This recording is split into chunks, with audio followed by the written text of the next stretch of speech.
to the flag of the United States of America, to the republic for one nation, under God.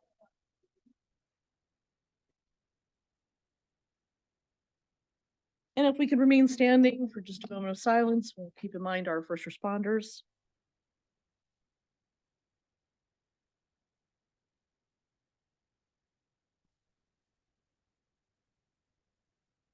Thank you very much. Have a seat, please.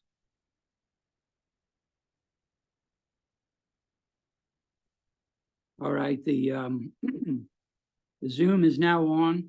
Zoom public is asked to remain muted during the meeting. The board will speak first. Anybody in the room who wants to speak will come up to the microphone.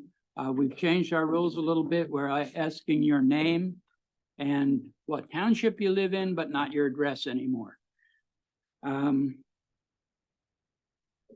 I want to announce that the board met in executive session prior to this meeting in order to discuss personnel and legal matters.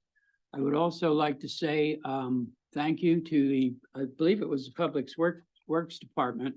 I walked the park this afternoon, and the basketball court has been resurfaced in order to make it nice and smooth for the new basketball league. So thank you for the folks who did that work. We have no. And John, and also the light, the new automated activated lights are on. The rapid flashers. The rapid flashers are in effect now Okay, at the park. So you'll see them when you cross Paley Pike. we're coming right into the 21st century. There are no emergency services reports. They will be at the meeting on the 17th. No public hearings and no financial report. Go ahead. Mr. Chairman, I'd like to make a motion to pass the minutes for September 5th, 12th, and 19th. Second. All right, any questions, comments from the board on the minutes? Comments in the room on the minutes or comments on Zoom? Hearing none, I'll call the question. All in favor? Aye. Passes 5-0. Treasurer's report.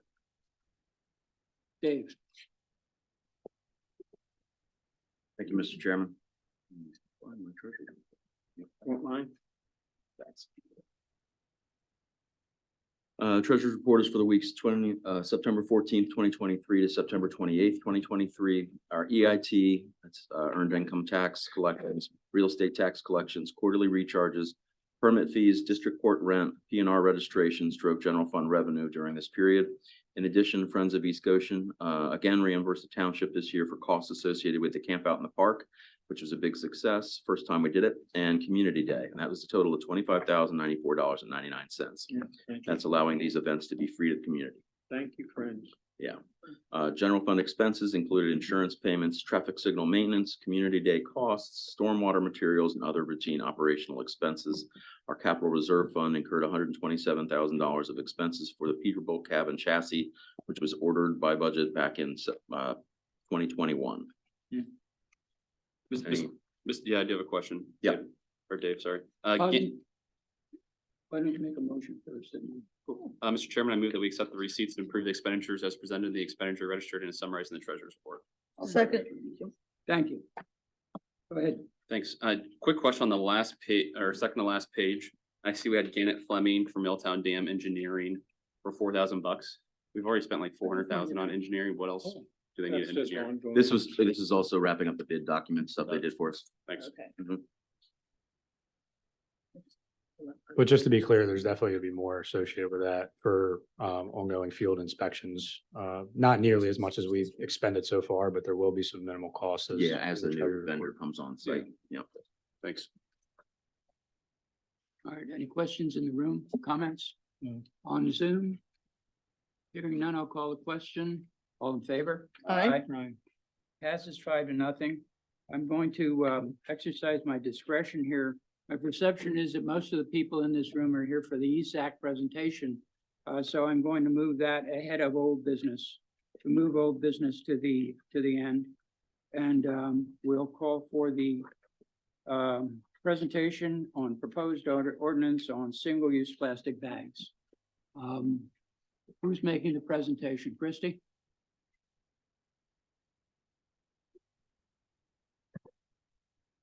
Good evening. Hi. Christie? Derek, hello. So, thank you to everyone who's joined us in person. We also have lots of other endorsements in writing.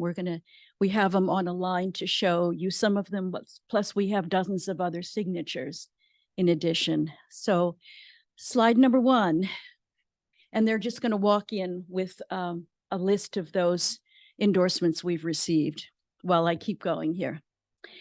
This first slide, oh, that's second. Let's go back to the first slide, please, Derek. Thank you. All right. So this slide is showing the gold award that East Goshen Township received. And our township is proud of its status as a gold medal sustainability community. We have one level remaining to achieve to be identified in the highest category, namely platinum. The ordinance we're presenting for your consideration tonight is one which has already been adopted in some form by a growing number of townships all around us. We've reviewed as many of these ordinances as possible and have worked to construct an ordinance we feel is best suited for our own township. Passing this ordinance will help us achieve platinum status. Number 2, Derek. So there's a famous scene in the movie The Graduate with Dustin Hoffman, in which he is advised by a businessman that the wave of the future in business could be described in a single word. What is that word? Plastics. All right. For a long time, plastics was considered a huge growth industry for the state of Pennsylvania after the discovery of natural gas and the process called fracking. The inherent dangers in the chain of steps necessary, as this slide illustrates, to extract petroleum and natural gas and convert them into components that can be transmitted under high pressure, primarily through pipelines, is now much better understood as inherently dangerous. East Goshen experienced little immediate impact from an environmental and health perspective until the last few years, with the installation of multiple pipelines carrying potentially flammable NGLs under high pressure. Our council's presenting an ordinance for your consideration tonight to curtail the commercial distribution of single-use plastic bags and straws and styrofoam containers.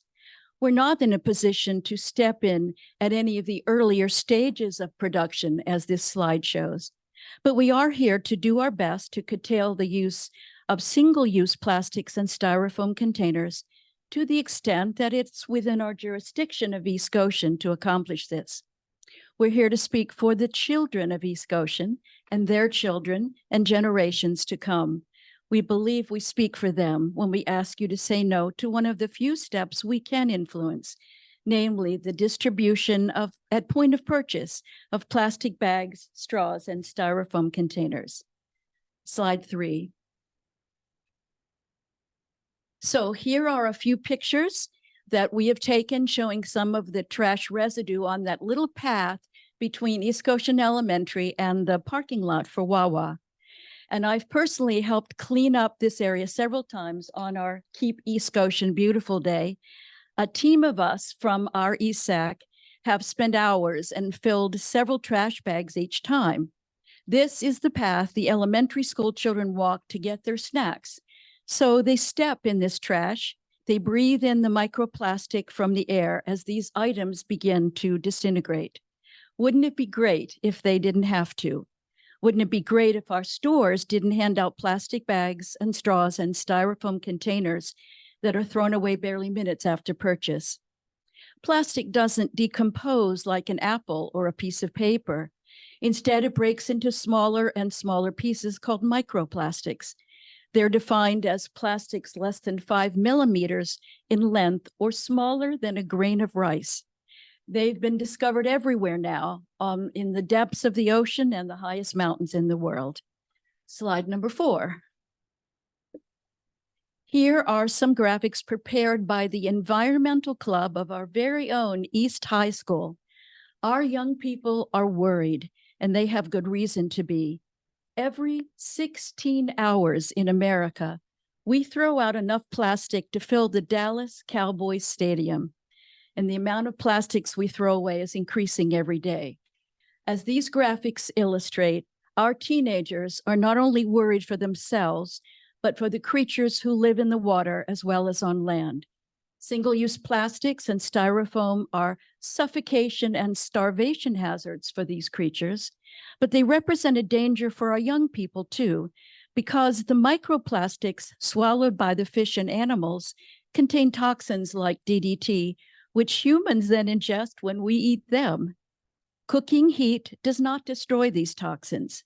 Our young people and our senior citizens, many of whom are represented tonight, are at risk, are most at risk, and we all know they represent a large percentage of our township population. Next slide. So here's a couple of examples, and we have some to show you. The types of carryout containers currently offered by our own businesses here in East Goshen. So the styrofoam container, and Mary has two of them to show you. You're familiar with those. It's the worst product, cannot be remade into other products after single use, so it is not recyclable. Since they're lightweight, they blow around in the wind and frequently land in our streams and clog our storm drains. As polystyrene containers break down in the environment into those little microplastics, they release dozens of chemical byproducts into the air, soil, and water. Not only are wildlife affected, but also the young children who play outside on the grass. And we know they put things into their mouths that don't belong there. On the other hand, here is a type of cardboard container, a couple of different samples being offered by one of our local restaurants. Even when a takeout order doesn't seem like it's a best fit inside of cardboard, utilizing aluminum foil inside the cardboard is a far better choice than styrofoam. And we have additional samples of other food containers, but we'll save that for later. Okay, next slide. Straws. All right, so Peg has some to show you. Single-use plastic straws are nearly impossible to recycle. They clog the mechanisms of most conveyor belt recycling facilities. Many studies have indicated that only a small number of individuals who are offered plastic straws in paper sleeves actually use them. This is why so many of these straws litter our parking lots, roadsides, and waterways, and they're still in their sleeves and have clearly never been opened. A growing number of alternatives are available. Many people are now choosing to bring their own with them. So Peg showed you a couple of samples. There's two metal alternatives. Did you show them that too? Here is a case that has all bamboo products, including utensils and a straw, bamboo straw, and even a brush to clean the straw after use. This is what I bring with me when I go out, and I think I'll need a straw. Our commercial establishments are free to offer paper straws on request. And since a small number of individuals have medical needs that require a straw that bends, when they don't bring one with them, our establishments can have some on hand to offer in those cases. Next slide.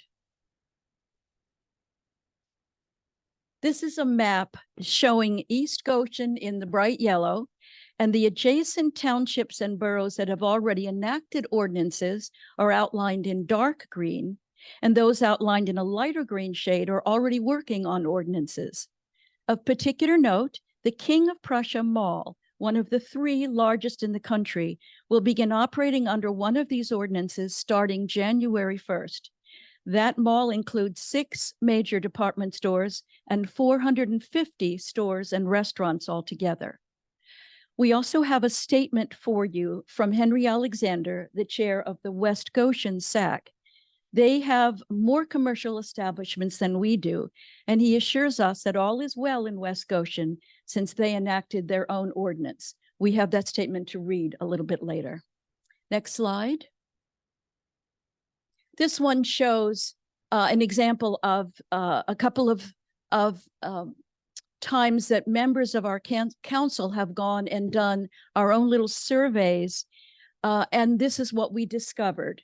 So there were relatively few at these times of our own residents bringing in their own multi-use plastic or canvas bags.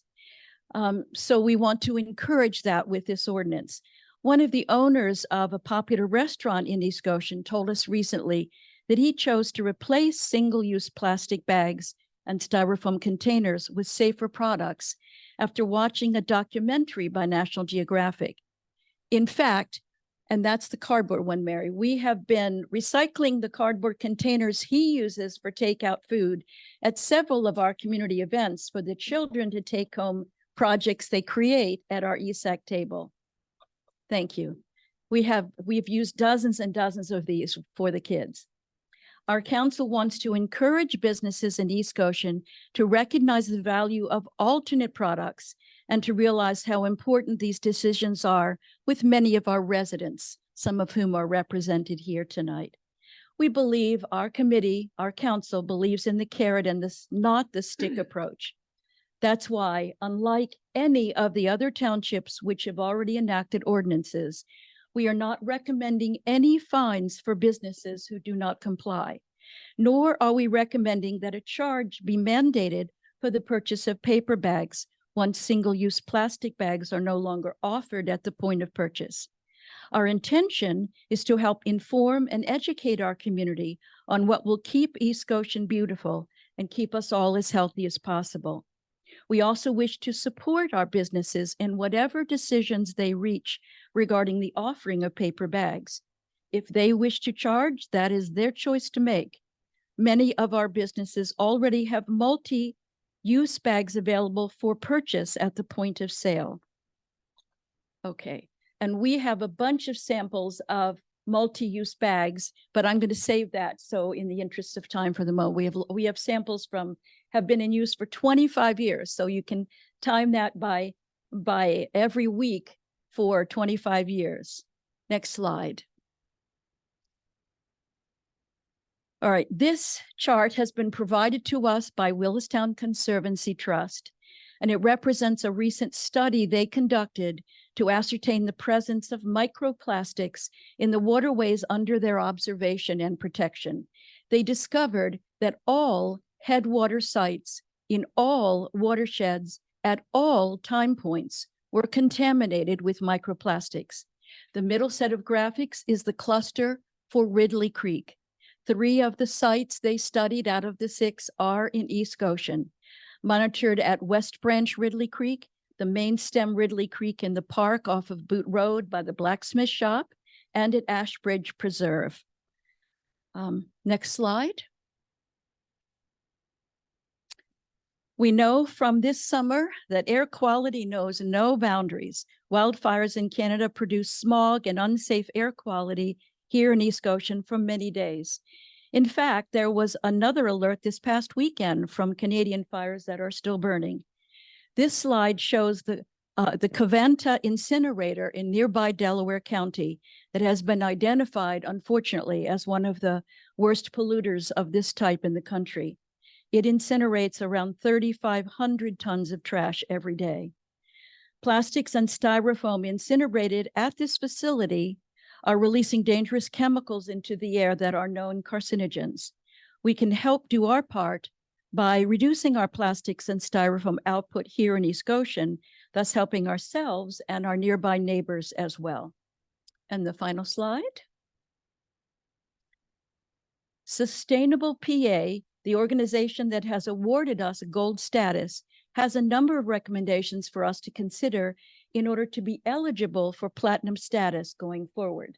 Quote, a municipality has significant influence over how waste or discarded materials are handled in their jurisdiction.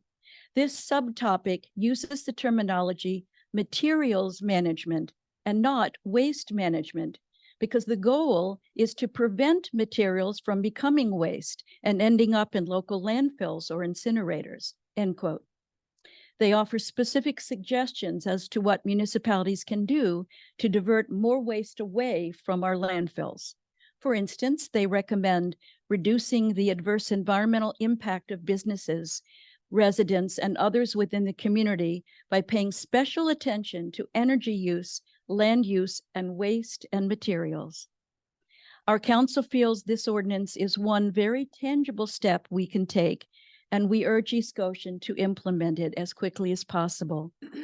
Let's curtail the explosion of microplastics into our environment and into the bodies of our children and pets and wildlife by eliminating as much as possible the use of single-use plastics and straws and styrofoam containers. And my final comment, a quote from Clarissa Estes: "Ours is not the task of fixing the entire world all at once, but of stretching out to mend the part of the world that is within our reach." End quote. Thank you. Excellent presentation, Kristen. As liaison to the Environmental and Sustainability Advisory Committee, and just to make a quick statement, we all dealt with the NGL pipelines coming through our township, and we know what havoc that created for us. And everyone should understand that those NGLs are destined to be turned into microplastics to be used to make the things that we're talking about. 12 townships and boroughs around us, every place we go, other than in East Goshen Township, we have to take our own bags. It's not a hardship for businesses. It's not a hardship for the people that go to those businesses, because we now expect it and accept it.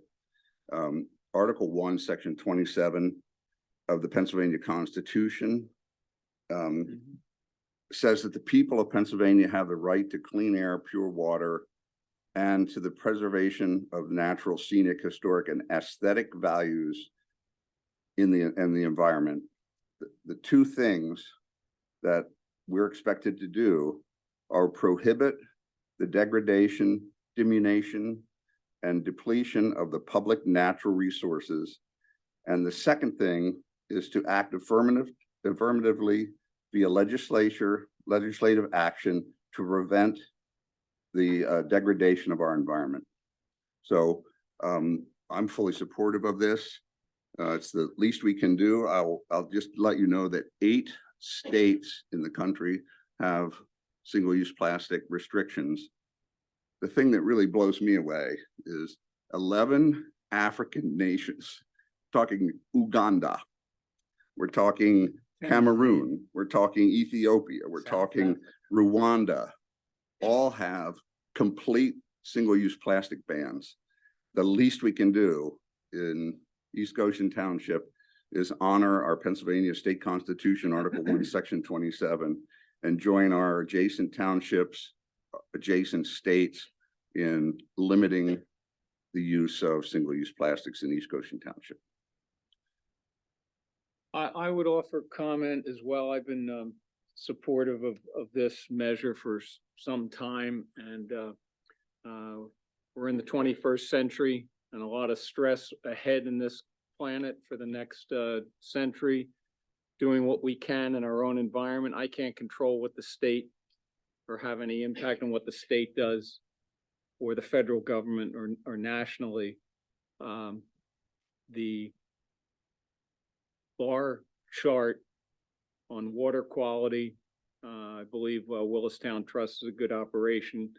That's just one example. We've all got microplastics in us. I don't want to see it in at least the next generation, if is all possible. I see no hardship.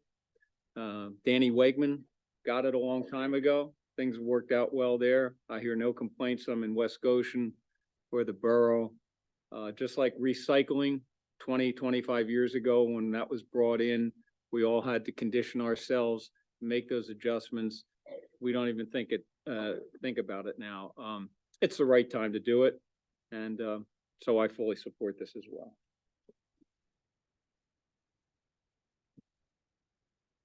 I would further add that the ordinance, which is the subject action item, doesn't have an enforcement provision in it. Therefore, it's a statement that the township is making with the education of the and the good work that the ESAC has been doing, the council. I think that it will take care of itself. And at the same time, there's no absolute pressure with government getting into the businesses and pointing and threatening and sending letters. This is a great way to start the program or to affect this policy. So that's another element that makes it, for me, a no-brainer from a government standpoint. Joe or Cody? Yeah. It's me. Thank you, ESAC, for all the work you did on this. I know that we asked you a couple months ago to come with a presentation and come prepared, and you definitely did that. Another thing I always like to give kudos to ESAC is their environmental fair each year and all of the work outside of just plastics, things of that nature, what's recyclable. I know I've implemented a lot of that in my own home, and I've encouraged others to do as well. So please keep up the good work on that. It's good little tips. One other thing too that Chrissy mentioned, that a lot of senior citizens, you know, how big of an impact this would have. If you look at polling for my generation, environmental justice is also one of the top priorities, things that people are concerned about in the future. I do just have a couple of, and one last thing too is, David was mentioning some of the countries that have implemented plastic bag bans for the entire country. A couple of weeks ago, I was supposed to go to Hawaii the day before it unfortunately had the disaster it did, and instead we went to Jamaica. At the Jamaica resort, it had no reusable plastic. All of the bags were reusable. They gave you a water, like a glass water bottle, the utensils. And so it was the first time I've ever experienced like no plastic at all. So it was really interesting experience. I do just have a couple quick questions. Chrissy, I don't know if you'd be the right person for this. Okay, everyone's here. So I appreciate, one of my main concerns is obviously the business aspect of it. I'm not a big fan of mandates and telling businesses what they can and can't do. But one thing I was curious as I appreciate the information you received from those two businesses and the comment from West Goshen. What has been the negative feedback from some of the townships that have implemented these ordinances? What's the pushback been? Almost none Yes, well, first I'll mention, because one of the reasons we chose not to first invite our businesses for a session before presenting this is because we learned, particularly from West Goshen, and they have, as you know, quite a few more businesses. They scheduled 2 meetings just for all the businesses who were invited.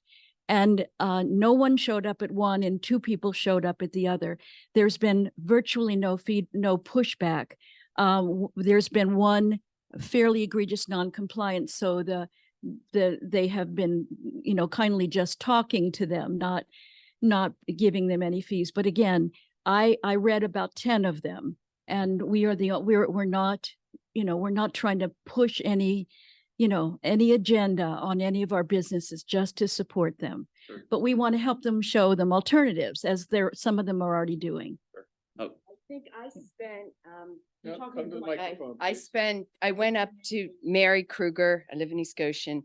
I'm on the ESAC. I went to Acme in West Goshen because they've did this a while ago. And I met with the customer service manager. And I said, tell me how it was. And she said, that first week was rough. She goes, people came in and said, last week you didn't charge me for a bag, this week, you know, and she said to them, all right, this week I'll let you have it, but this is it. And she said she hasn't heard from it since. Everybody comes in with the bag. They have little, like almost like lunch bag, paper bags that if you just have 1 or 2 things and you don't want to, you know, you can use that for free. She said most people bring their own. They charge you for a paper bag.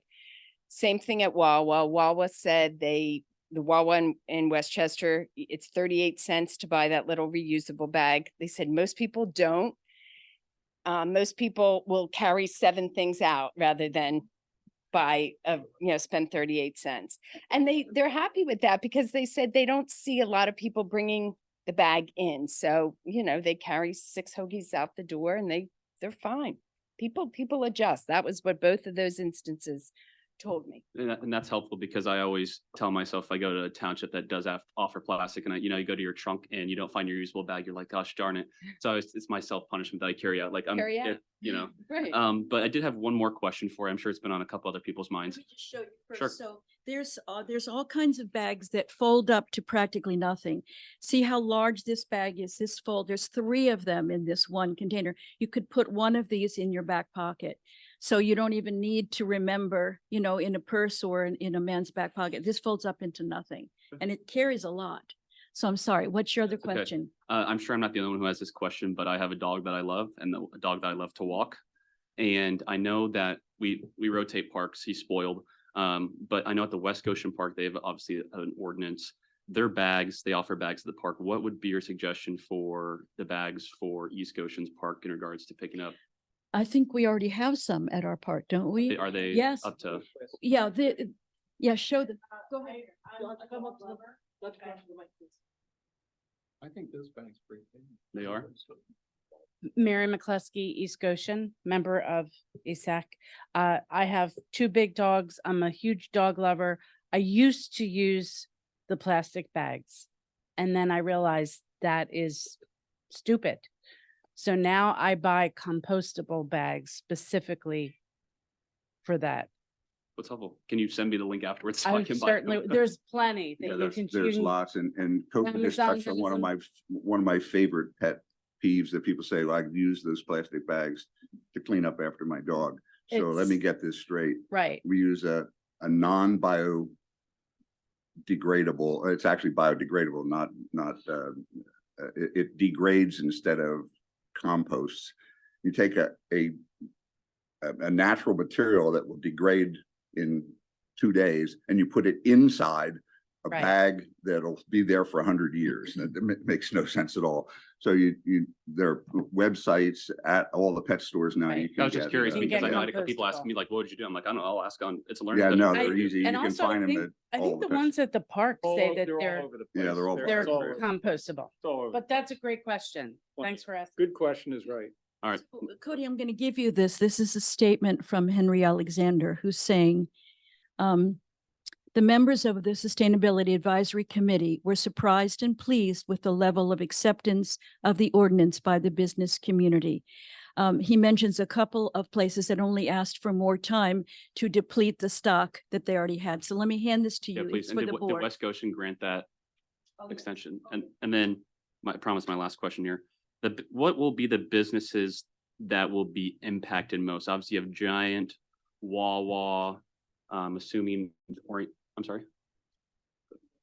CVS, yeah, I Well, was missing another The big one. thing I to know they- understand, the big chains are because they already are required, CVS, Sure. already required in nearby counties or states. Yeah. New Jersey, New York, Delaware County soon.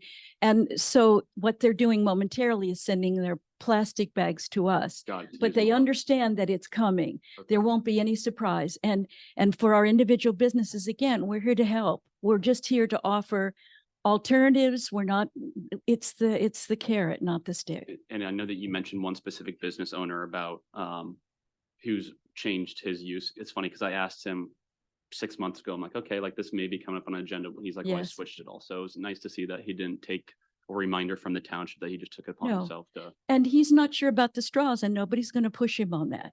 He's tried and his customers currently prefer the plastic straws. We're not going to push anybody. We're just trying to present.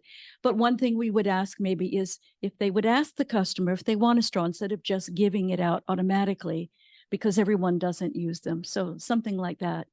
Thank you. That's all my questions. We have a couple of comments from people, excellent comments in addition to just people who sign if there's time, but I know you want to let the room speak first. Well, the board will first finish before we ask the people to come up. I'd like to just know, show of hands, how many people in this room used a reusable bag this past week? Great. How many you reused a single-use plastic item this week? Reused a single-use plastic item. Okay. How many of you carpooled to get here tonight? Okay. How many of you carpooled in an EV? And how many of you carpooled in an EV that was charged by solar power? Okay, so a couple of questions for really just to throw out. I'm concerned about a few things. I've talked to a number of West Goshen Township retailers, and my feedback when I talk to the managers of some of those establishments has been that it's not been well received by them. They get constant feedback from their customers that they're dissatisfied. They will walk out of the store without making purchases. I have done that myself. I actually will go into a store. If I've forgotten my reusables, then I will, and not know that I'm in a store that actually doesn't give me a plastic bag. I'll do my shopping. And then when I get to the checkout and find out that I have to pay for my bags, or they don't provide anything at all, then I will take my groceries and put them back. Or I will only carry out what I absolutely need. The footprint of a paper bag is much more extensive than a lot of people realize. When you add the fertilizers and chemicals used in tree farming, and when you realize the carbon dioxide, monoxide, the gas-powered saws emit when they're cutting down the trees, you get the various amounts of sulfurous acid, sodium sulfate, sodium hydroxide, calcium oxide, hydroxide, and calcium carbonate that are added. Then you further process it with calcium chlorite, hydrogen peroxide, and calcium hypochlorite. That's a lot of chemicals used in the process of making paper bags. And while in theory, paper bags may be, some people feel that they're biodegradable, but they're not really in most of our landfills, because in order to really decompose, landfills are not really designed to break down anything. They're really just designed to contain things and store. So while the waste eventually does decompose, unfortunately, it takes a long time in a sealed, oxygen-free environment for the paper to actually break down. And actually, if you really want to go further and recycle the paper, then you have to use large amounts of water and chemicals that are similar to making the paper. Plus, you have to add the de-inker chemicals and strippers that are required to move the colors and plastic coatings from that paper. Reusable plastic and cloth bags also have issues as well. During the COVID time, up at Giant in particular, there was a person who used her own reusable bags from a retirement community in the area. And when she opened her bag on the counter to start bagging her things, a mouse ran out. And this is something that the manager told me. When he looked in the bag, it looked to be that the bag had been home for this mouse for quite a period of time. So how many people actually wash their bags on a regular basis? I do, but a lot of people do, a lot of you don't. So, the problem is you do have Listeria, E. coli, Salmonella, COVID hang out on surfaces for a period of time. And it's a problem if we're not laundering the bags, but then we're also using chemicals to launder the bags, plus we're using a lot of water for that. And film plastics are reused by people in different ways. I reuse any of my plastic bags that I bring home in a number of different ways. And so I think that we need to also understand I think we need to have the full list of all of the businesses that are affected by this, not just some of them. I mean, we've listed 3 so far, Giant, Wawa, and CVS. Those are certainly not the only businesses in the township that use plastics of any sort. So let's have a complete list. And I don't understand why we're not using perhaps a sign that goes in the door, the entry door to every store at our expense, that says East Goshen Township encourages using your reusable bags. How come we don't have a sign like that? That's more of a carrot versus the stick method. This ordinance is still a stick, and it's trying to solve a problem that you're trying to solve a problem that quite frankly just needs to have a little bit of re-education. Our residents can do it on their own. And I just don't understand why we have to have an ordinance in place and tell businesses how to be run. I don't want to run businesses. That's not what I'm here for. I'm here to make sure that your roads are clear, to make sure your toilets flush, to make sure you have emergency services. And that's what we're supposed to be doing. So in my opinion, I think that we need to have a little bit more information moving forward. Done. I do have a quick question. Sorry, Mr. Chairman. West Goshen has 95 businesses, and I should probably know this number. How many businesses in East Goshen do we have? I know it's obviously not 95, but I are we think like it's 40? about 35 in that neighborhood. Okay, I thought it was gonna be around 40. Okay. Yeah. And if I could just, we absolutely totally agree on several points you raised. We're not advocating paper bags as an alternative. Here's 2 of my Giant bags I've used every week for at least 15 years, and I wash them almost every single time. Yeah. I brought stuff down here tonight. Yeah. And the other point is we have talked quite a few times about offering signage, and that would be something we would recommend to help encourage. Again, that's part of the carrot, absolutely. I'd rather see residents change their habits rather than us telling businesses how to be run. Michelle, to And- that point, it's interesting Uh, when we did do the data. I'm not finished. Excuse me. I'd rather see us use that method of re-educating our residents. I don't want to dictate to business owners how they have to be run. If our residents choose to boycott the businesses that won't change, that is entirely the residents' choice. I don't think that it's fair that we don't give the business a choice, and there's nobody speaking up for the business. The point that that was made about residents doing it on their own. One of the interesting things is when we did the data point where we went and watched people walking in, and when they walked in and out of the stores in East Goshen, they didn't carry. Most of them did not carry reusable bags. They came out with plastic bags. When you go and look at the same store, a CVS, in one of the other townships, people are carrying their own reusable bags in because they're used to doing that. So it's not a matter of people always volunteering to do that. We're in a township where if we had an ordinance that encouraged people to bring reusable bags, they would get used to it within a week or two, and they would do what they do every place I shop outside of East Goshen Township. I know I have to take my own bag in. I go to all the beach towns in New Jersey, every one of them, CVS and Giant, every one of them are no single-use plastics. So it's just a matter of, people may not voluntarily do this unless they're, and this is not a, as I said, there's no enforcement here. There's no mandate. It's a matter of encouraging businesses and people to honor the state constitution, section 1, article 27 of protecting our environment and the aesthetics of our township. We've all seen these plastic bags flying from bushes on the roadways and so on, and that in itself ought to be enough to have people stop using them. And I've been to all of these Keep East Goshen Beautiful cleanups as well. I've worked with all of you at different times. I mean, we've picked up stadium seats, we've picked up lawn chairs, I've picked up parts of tires and other car parts, I've picked up coffee cups. It's not only plastic bags that are out there. A lot of it is car parts. A lot of it is, I've picked up tools, screwdrivers and wrenches. And it's things and cigarette butts, cigarette packaging. The fact is that it's not just plastic bags and plastic cups that are being tossed out of windows. It's all sorts of things. And we can't just say that these are the only things that are littering our roadways, because they're not.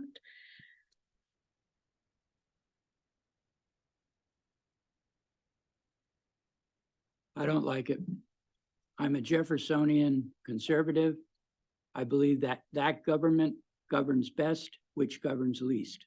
I don't want to pass another ordinance, especially one that you say doesn't have any penalties in it. Why pass it at all? I'm sorry, I know a lot of work has been done. I wish you would have continued in the ESAC with your collection of plastic bags. You started that was a real good idea, and you never finished it. In fact, the Public Works Department employees had to go and take the plastic bags that have been left behind and trash them. That was a voluntary activity, and you didn't complete it. So I don't like it. We don't have a motion in front of us, so We did meet our goal and we took it. your goal was to complete for one bench. Why didn't you keep on collecting? Because you know what? Every day I had to dig through that bag. I had people put dog poop in there. It was a nightmare. If people had just put their plastic bags there, It was too hard. It was too hard. Oh, no, but I'm sorry. no, but honestly, We're not going to debate this. I just want to clarify. All right, It's because Giant then started in other places, started through Trex where we got the bench. They're collecting now. So once they started, we were taking the stuff to them. And we gave many notices that we were discontinuing at the park. That was a temporary to get the thing started. And then we told everybody where to take them. I So- understand all of that. You didn't continue it. It was a good program and it, by your definition, you have a $3,000 bonus, budget.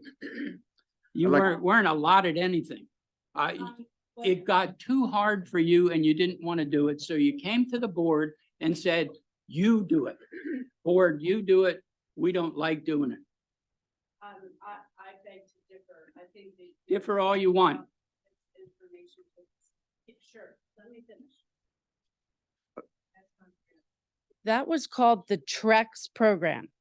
That was our way of educating the public that there are certain plastics that you receive. For instance, when you buy tissue paper in bulk, there's a big package of plastic that encapsulates that thing of 12 tissue papers. People don't know what to do with that. So as an education program, we voluntarily, we don't get paid. And that $3,000, I believe, is still in the account. We haven't used it. I wish you had used it for gloves and things like that and kept the program going. Well, I'd like to point out that we are a voluntary committee here. We are paid nothing and we just do this to volunteer and keep East Goshen beautiful. That was simply an education program to teach people where to dispose of the plastic that is extra plastic that we can't control at point of sale. A plastic bag, we can control at point of sale. That's something that's in our control. Same with styrofoam cups. And quite frankly, there are times when perhaps you may go over the speed limit by 5 miles an hour. You shouldn't. We're all supposed to go the speed limit. Sometimes you have to push it. And I don't think that this is anything that we even need to argue about. I think we need to set an example for the next generation because the kids are watching. And I think it's old-fashioned for us to not think ahead to not just our generation, but my granddaughter. I don't want her to live in a world that thinks it's okay to put your groceries back because you can't just put the groceries back in your cart like my husband does when he forgets his bags. Oh, look at that. He stayed here and the bills are going to be on. He forgets his bags all the time. He sticks them in his cart and he wheels it to the car and just puts them in the car that way. It's not a big deal. But if we don't do something and continue on this path, it's old fashioned, it's backwards. I'd like to keep up with other townships. I'd like to think forward. And I don't think this is political. This is us being on the same planet. And I think we can do this. And I know that you're against it. And I know that you're in favor of businesses. If they don't want to participate, that's fine. But there actually are businesses out there that would love to do away with the plastics. We're helping them enforce their values as well. But our committee did the Trex program as an educational program, and we were thanked countlessly for providing the Trex bench that now sits in front of one of the government services buildings. And I'll make a point that that program actually apparently worked because every time I try to take all my plastics from all the packaging, the grocery stores and all those things to the containers have gotten 3 times bigger than they used to be because they were over capacity. So people's awareness of recycling, at least plastic packaging that can't be recycled, that have to Right. be those film plastics, right. are available at all the supermarkets now. And the containers got bigger and bigger and bigger because more and more people are now aware that they can be recycled. So I think So And thank you for listening. I just wanted to make sure you knew it was an awareness and educational program for us. Mr. Chair, I'd like to make a motion. I that wanted to we- make- I'd like to make a motion that we we send this draft ordinance to our solicitor to put in to proper format and then advertise it. I'll second that motion. We have a motion. I have a quick question. So, or point of clarification here. We can make a motion and then we can have comment afterwards. But the motion is just to advertise a vote. It's not indicating if we are a yes or a no now. I think if I would be in favor of just a vote, I'm not yes or no right now. But I think it would be important. Michelle asked for us to have more information regarding the businesses that would be impacted. I know we talked about the big box stores. For me to be yes, for us to consider a vote, it would be helpful. I don't want to use, I don't know if I can amend it, but just to have an idea of what other businesses would be impacted. That would be helpful information for me at least. I don't think you need to amend that emotion. I think that would just be a administrative task for the ESAC versus a motion of what David did. Okay, so before we put it on an agenda. or- I don't know if our solicitor agrees with me, but No, I agree. okay. It's not an agenda item. There's a motion. And I would make a motion to table this issue until we get information from ESAC. So now the motion is that. I'll second that. I don't think. So I think we you have make a a motion motion on top of the and a motion, that's, second. you can't do You that. can move to The, table. a move to table overrides the issue. I said I moved to table the issue so that we can get more information from ESAC, that's all. I'm not saying, I'm just saying we need more information. And I moved to table the issue, to table the vote. When do we think from ESAC that we could get I know I'm going to put you all on the spot here, but what do you think? Mr. Solicitor, we, we, put a motion forth. Doesn't that motion have to play out?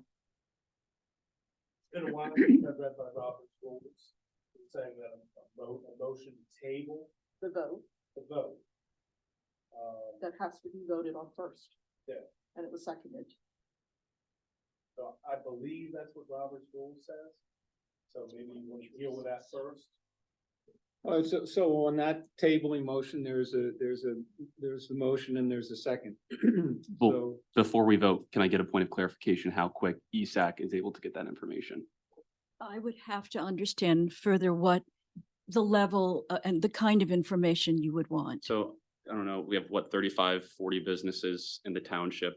We, I don't expect you to. call I every spoke single- with yeah. quite a few of them for the Sustainability Expo 2 years ago. And I can go back to them. I wasn't able to reach every single one of them. But we can certainly do that. But again, it's an all volunteer effort. hear So, you. I think if we had a list of businesses and then the 3 columns, single-use plastics, straws, expandable polystyrene, yes, no.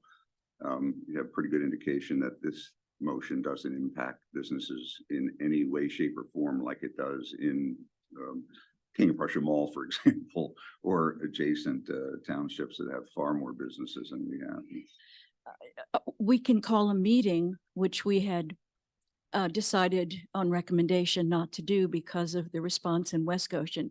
But we could call a meeting. I understand you're reactivating the business breakfast. So that would be one idea that was discussed as a way to speak if a number of them come, or, but just sending an email doesn't, Sure. I think asking them or talking to them makes more sense. So if you can clarify for me what David's I suggesting, or think just Cody's one, asking for a list of businesses that would be impacted by the ordinance, and I think that's, well, impacted or what their opinion would be.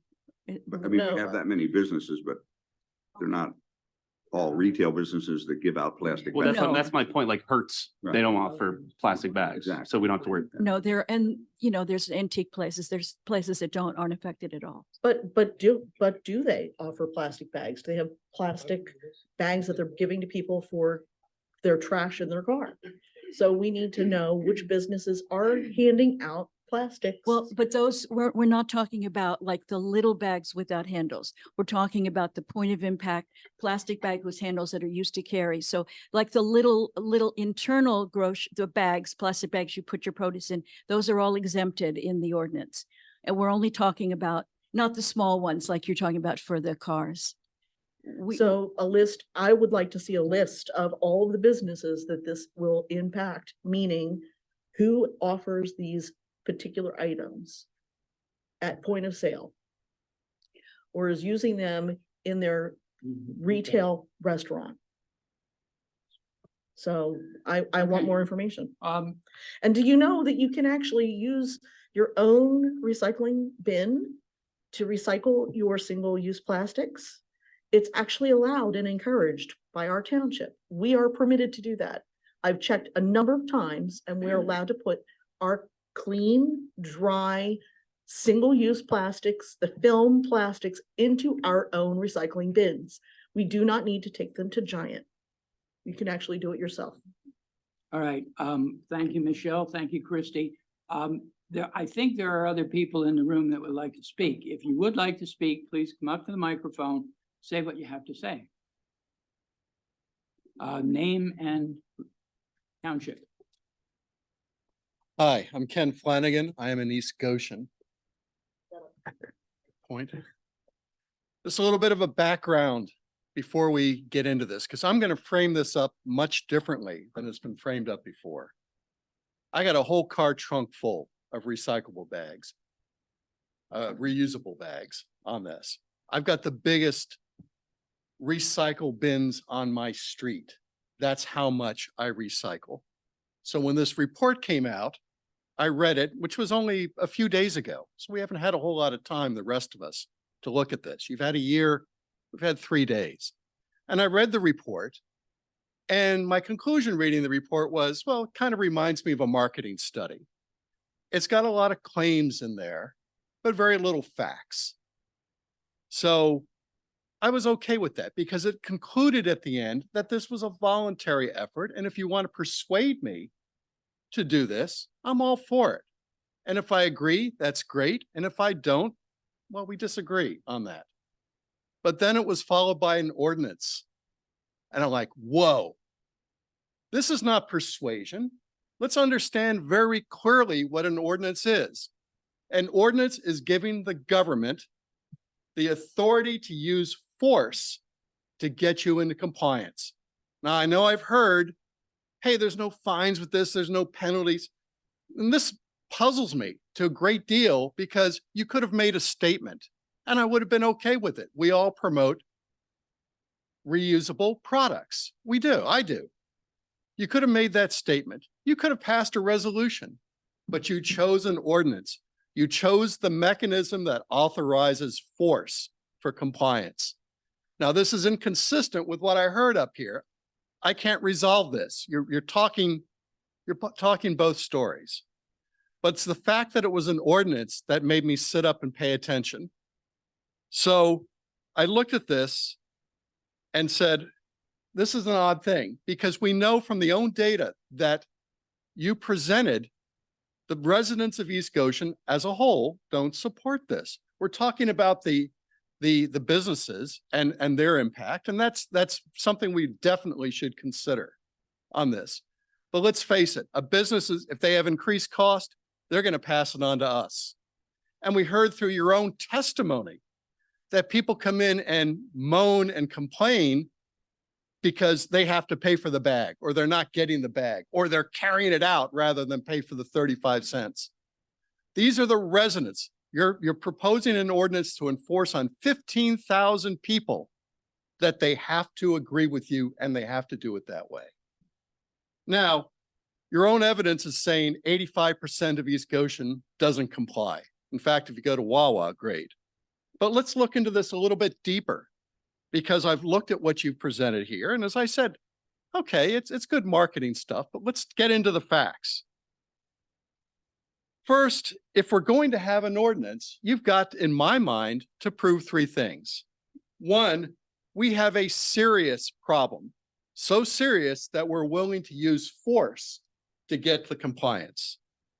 2, that your solution that you're proposing, the ordinance and the banning of disposable plastics, addresses that problem. It solves it. If it doesn't solve it, what are we doing here? And third, and this is required in the federal government, we ought to be doing it here, and some of the supervisors alluded to it. We need to do a cost benefit based on this ordinance. Do we get the benefits, or is it, in fact, is the cure worse than the disease? Those three things, and none of them have been addressed on this. But it gets even better. What's our issue? What are we trying to solve? I keep hearing over and over and over again that the reason we're doing this is everybody else is doing it. Well, crikey, we wouldn't accept that from our kids. You're doing something because everybody else is doing it? Nope. Give me the opportunity. You've had 45 minutes, an hour. Let's finish. Everyone else is doing it. Well, we wouldn't accept that. That's the number one reason. Mentioned twice in the reports, mentioned several times in the discussion. Everyone else is doing it. We need to do it too. But then, okay, we present up there that plastics, people are littering and with plastics. Now, I've walked the trails here. I've walked the roads. For the most part, East Goshen doesn't have a littering problem. It's not a serious problem. I don't see it in the creeks. I don't see it. You know, every now and then, we're not going to say it doesn't exist. It does exist. You've got some pictures of it, of where it exists. But here's an interesting thing. We're attacking the object and not the crime. If we go and we look at litter, for example, and I'll use the big one that always gets me is that somebody will dump a mattress on the side of the road. We've all seen it. It doesn't get any more hideous than that, right? We don't ban mattresses in East Goshen. We find the guy who did it and we punish the litterer. And let's face it, if we use paper, if we use anything else, you're saying if it's not plastic, they won't litter? That's magical thinking. What you're going to see behind the Wawa from East Goshen is you're going to see a different type of litter. It's not going to be plastic. But let's just look at it a little bit differently. Let's say we do have a litter problem. We have a litter problem with plastic. Then what the claim is and this comes up repeatedly in your discussions, is that the disposables are causing microplastics. And these microplastics are a health problem to us. So other than everybody else is doing it, we're doing it for our health and for the health of the children because disposables cause microplastics.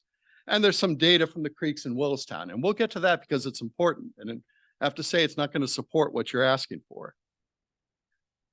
Now, the thing becomes, are microplastics harmful? Now, there's a lot of studies out there with microplastics, and somebody's used it with algae and and it's irritated some things.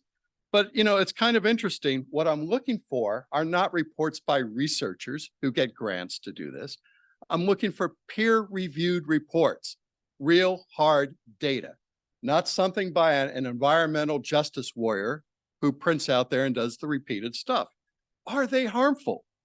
Well, it's kind of an interesting thing is that we see lots of claims in Petri dishes that it's harmful, but is it harmful to us? And at what level does it become harmful? Well, this is the part that gets interesting. When you start to look for peer review, real science on this, well, an interesting thing, you're not going to find a whole lot of peer review. And what I found came from the National Institute of Health, England, did a peer review published paper on this entitled The Effects of Microplastic Exposure, done by a gentleman named Young E. Lee on this. And this is what he said. To date, no method has been established to accurately assess the risks posed by microplastics. A published peer review saying, we don't know. Maybe it's harmful, maybe it isn't. And what I keep seeing in all the reports by the environmental justice people is it might be, it may be, it could be, but no one can come down and say, is it? It might be harmful, it might not be. Okay, so maybe it's harmful. Now, we don't have a really strong case here, but maybe it's harmful. Where are these microplastics coming from? Another interesting thing is I go to look out where are the sources of microplastics. Lots of data on there, and they keep coming up with the same 5 things. Number 1 source of microplastics, tires, car tires. Well, that kind of makes sense. Our tires wear down. We have to replace them. The number 1 source. Remember the study by Willistown? Where's their microplastics coming from? cars, quite frankly. Now, we're not talking about outlawing car tires here. You may have a Tesla, it still runs on rubber. Number 2, plastic bottles. Number 3, paint. Number 4, synthetic clothing. None of them, not a single one, mentioned as a significant source of microplastics coming from disposable plasticware. So it may be it creates it, but it's way down there in the low percentages. Our microplastics are coming from other things. You're proposing to regulate the wrong items on this. So if we look at this aspect, I'm going to make another bit. The cost benefit part, well, frankly, not done. And it's not considering, why do we have these disposables in the first place? We don't have them because someone woke up one day and said, gee, I thought I'd really stick it to the rest of us, right? We have the disposables because 1, they're cheaper. Second, they, in many cases, work better. And the aspect from cost benefit is, and Ms. Truitt actually brought this up coincidentally, is you have to look at the entire environment. If we don't have the disposables, I've worked and lived in areas where paper mills are. Man, you will never forget that. These things are huge. They stink so bad, you can smell them from miles away. I've seen them denude tens of thousands of acres, the trucks constantly going in to feed those mills. What's the impact to all of us if we go away from the disposable plastics and we go to totally renewable? Well, if we don't have a strong harm case and we can't show any connection between eliminating the disposable plastics and microplastics, it's so small, it's not even talked about, then why are we doing it? Well, I'll kind of be blunt. And one of them came from here. You're doing it first because you hate plastics. It came out right at the beginning of the street, all the plastics. But we can't do anything about all the plastics, so we'll hit these. Second, you can't persuade the citizens. People aren't buying into it. By your own data, 85% of the people, they may comply because they're being forced to comply, but they don't want to comply. Our citizens aren't asking for this. And finally, in a bit, this is a solution looking for a problem. The intent of it from the very beginning was we're going to regulate through ordinance, through force, disposable plastics. So it's kind of, in a way, I'm going to be blunt with this is phony science, because real science says you look at the data, you develop a hypothesis, you test the hypothesis, you come to the conclusion. What you did is you started with the conclusion. We're going to ban disposables. And then you look for data to try to back it up. And frankly, the data is weak. So I'm going to look at this again and say, do you want to make a point, or are you going to want to make a difference? It's very conclusive. You ban the disposables, you will not make a difference. My conclusion is you're only doing this to make a point because everyone else is doing this. So as I look at this, we don't have a problem. We don't have a solution that addresses the problem. We don't have an impact statement. Frankly, this should never be an ordinance. If you want to do this if you want my voluntary cooperation, if you want to issue a statement, you want to issue a resolution, I get it. I'm all for that. But when you talk about forcing people into compliance, that's a whole nother animal. And that's what you're asking for. That's my story. Thank you.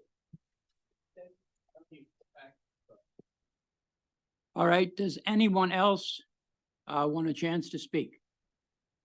Do we have any hands up on Zoom? Do you? I'm gonna just step out and grab the coat real quick. Oh, okay. Okay.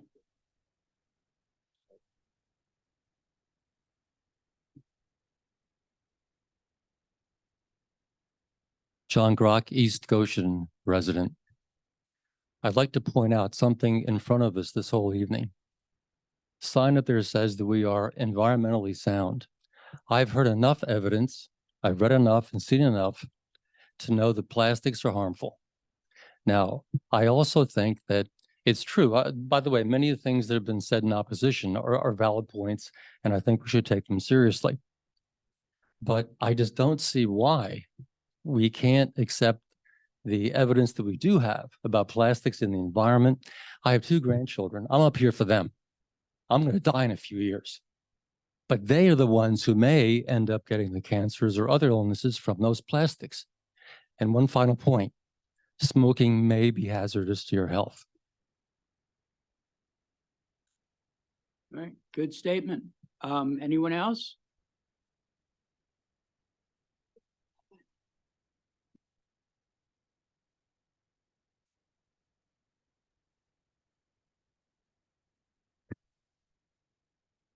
Good evening. I'm Derek Stedman. I live in East Goshen, and I'm glad to live here. And I'm going to just comment that we certainly use recyclables. But I also have seen a hell of a lot of years, 90 of them, and I just watch us kicking the can down the road. And I see a car heading over a cliff, and that's us. And I think I've heard some things tonight that kind of surprised me, that we keep postponing the things we need to do. I'd like to read a letter from Donna and Dave Shoemaker, who also live in Westchester. And thank you for informing us of the proposed township ordinance. Excuse me, could you speak into the microphone a little bit so that our viewer, the Zoom people can hear you? I'm sorry. Yep. Thank you. Thank you for informing us of the proposed township ordinance to curtail single-use plastics, which will be presented at tonight's Board of Supervisors meeting. We support the initiative to reduce single-use plastics consumption, as these items contribute to unsightly, unhealthy, unnecessary waste and environmental harm.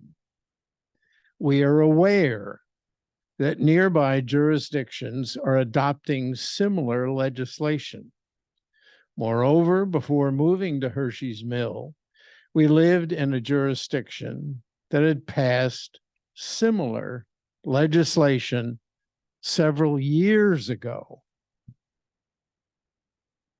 We found it both effective in reducing plastic waste and easy to comply with.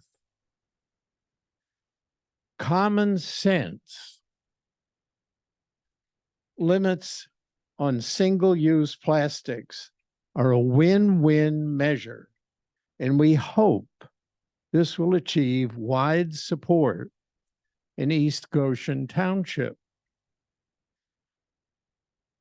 And I sort of wonder if I can't do this, but I would ask, why not ask for a show of hands? How do people in East Goshen feel tonight here in the assembled group? Well, That would be great if we had 18,000 people here. I just meant a sampling. A sampling is worth something and might inform the supervisors. Sure, go ahead. Put your No, I'm hands sa- up. Who's in favor of the resolution? It's not a resolution, ordinance. Big difference. I'll accept that. Okay. How many are? I won't ask. Well, thank you. Thank you. If you wish to speak, you have to come over to the microphone, please. It's all right. Come on over. You can wait in line. Hello, Judy DeFonso. I live around the corner in East Goshen. And if you don't see me carrying my bag, it's because this is the bag and it fits in the purse. And I actually have 10 bags in my van. I've got this one bag and I keep sticking the bags in it. And then of course I leave them in the house, but then at least I have a couple in the van when I am at the store. Cause let's just say I've had COVID twice and my memory is shot to heck. So I kind of have come up with ways to accommodate that, where I always have my bag, because I have been using my bags, I think since, well, it's definitely before COVID. I think probably around 2018 in July, I started using them. I use them, at the mall, I use them at the store, wherever I am. I don't use a plastic bag. And I just want to say, I support an ordinance. Plastics don't break down, they break apart and they form microplastics. Microplastics are a pollutant, whether they're harmful or not, they're still a pollutant. And I just don't feel that having pollutants in the environment is a good thing. And if we could do something simple, again, to get people started to think about the harm that plastics do to the environment, again, it's not a natural product. It's, we've seen a lot of changes in the environment, and it's been intimated that plastic and petroleum products are definitely a contributing factor to climate change and a lot of other things. So, again, it may not make a huge difference, but it may have that little ripple effect where it gets people thinking. And again, I think that's the purpose of the ordinance, is to kind of make people aware that it's not a good thing, and to go and use your reusable bags. And I was aware that the Trex program was a limited thing, that it would kind of like, you'd fill up the box, you'd have enough for the bench, and then it would go away. Next time, if you ever do it, maybe have a second can for dog waste, because it seems that people are going to do whatever they're going to be doing, but you can't control people. So if you ever do it again, you have my support with that. Thank you. Make sure the cans are well marked. As I say, I think they're doing Thank you, it Judy. they're at the library. So if anyone has got bags. And again, if anybody's got bags, they can put them into their own recycling as long as they're clean and dry. Right. So, hi, I'm Amory Stedman, and I also live in East Goshen Township. I'm very happy to hear what West Goshen Township did, and I hope that eventually East Goshen will do that also. I'd like to remind you all that quite a number of years ago, it was turned into a law that we had to use seatbelts. Everybody said this was going to ruin the car business, that the business of the car manufacturers were going to be so badly impacted. Pretty quickly, we all got used to using seatbelts. Not only did we get used to using seatbelts, but now we feel naked without them. It was simply a matter of changing a way of doing things. We also got used to wearing masks because of COVID. I think we can get used to using reusable plastic bags. Thank you. Thank you. I think it's interesting that we always had rubber tires on our cars. And at some point we realized that we couldn't throw them in landfills. So now when you go to get your tires changed, there's a fee for your tire recycling. And we used to dump our used oil when we had oil changes. We used to dump it down the sewer. And then garages started reclaiming the oil and understanding it could be refiltered and reused. And I think it's interesting that these were all small things that we did one at a time. So to think that doing this small thing one at a time won't lead to a trend in the future is a mistake. And that's the point I want to make, is it may seem like a small thing, but so did tire recycling when we started realizing we needed to do that. So was engine oil recycling when we realized that was hurting our environment. So I think this is a small step that we need to make.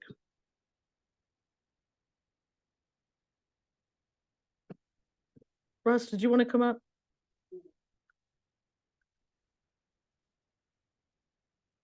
Good evening. My name is Brian Hutchinson, and if I might, I have a comment from a neighbor who is unable to be here tonight. First of all, thank you very much for allowing this public forum. I remember when we were on Zoom, or there are Zoom meetings where the ability to talk and communicate is hindered by the fact that you can stare somebody in the face and read what they really feel. So I appreciate the opportunity to have this face-to-face discussion with everyone. So the following statement is from David Charlton, who, along with his wife, have lived in East Goshen since 1990 and reside on Cooper Circle, which is where I live, a few doors down from me. David and his family are traveling out of the country. However, he gave permission to read his endorsement of our proposed plastic ordinance. David is a former trustee of Tyler Arboretum and now volunteers as a docent and is also a PA master naturalist. And his statement is, Brian, thanks for contacting me on this issue. As you probably know, I see myself as an amateur naturalist, and I'm always learning to be a better steward of our natural world. I can clearly see that this proposal is now a must-do. I think that many, if not most, township residents now recognize the wasted resources and damage to the environment caused by the convenience of single-use plastics in general. I believe they are ready to support an ordinance that would enforce ending the practice completely. The proposed ordinance seems well-researched and carefully thought out. I appreciate the exceptions that the ordinance contains for people with disabilities, as I have a granddaughter who falls into this category, and I see the need for this exception firsthand. I fully support the proposal, and I applaud the East Goshen Sustainability Advisory Council for putting it forward to the Board of Supervisors for approval. I hope that East Goshen will join other communities in this effort and live up to the East Goshen Township stated goal of respecting the past, serving the present, and preparing for the future. Thank you. Thank you, Brian. Thank you. Okay. One more. All right. Couple innings in the game, I understand, so. Let me interrupt you and say it's 0-0 right now. Good to hear it. Well, 5-0 fills would be better, but we'll take it. I agree with a lot of what's been said on both sides, as others have said. I think the discussion of, because something's in an ordinance, that the term force is used, I think that's a bit of a red herring. An ordinance doesn't have to be something that sounds like you're putting up gun legislation or something. So I'm not sure I agree with that, but sort of a different take of this. I'm a civil engineer, and as you know, for construction projects, and I never thought of this until, in the last month or two, for erosion sediment control, there's silt fence, there's silt socks, there's turf reinforcement, and for the most part, it's made of plastics. I never really thought about it. And in the last 5 or 6 weeks at our office, we've had presentations from 3 different manufacturers of those products where they are moving towards producing these erosion sediment control materials out of other than plastic, so you don't have the breaking down. And of course, those plastics are sitting out in the weather, in the cold, in the heat, in particular in the UV sunlight, which breaks down the plastics into microplastics. And so I think the opportunity for East Goshen to do a small part, I think to have an impact, it needs to be an ordinance and not just a resolution. And just like other industries, such as erosion sediment control, are seeing where they can have a small impact on the environment, our waterways, our air, and our health. I think it's just an indication of a lot of different groups in a lot of different areas doing what they can to make a difference. And I think East Goshen has an opportunity to to do the same. We didn't get your name. I Oh, I'm think. sorry, Tom Freeze, and I'm an East Goshen resident. Thank you, Tom. What material are they trying to sell you?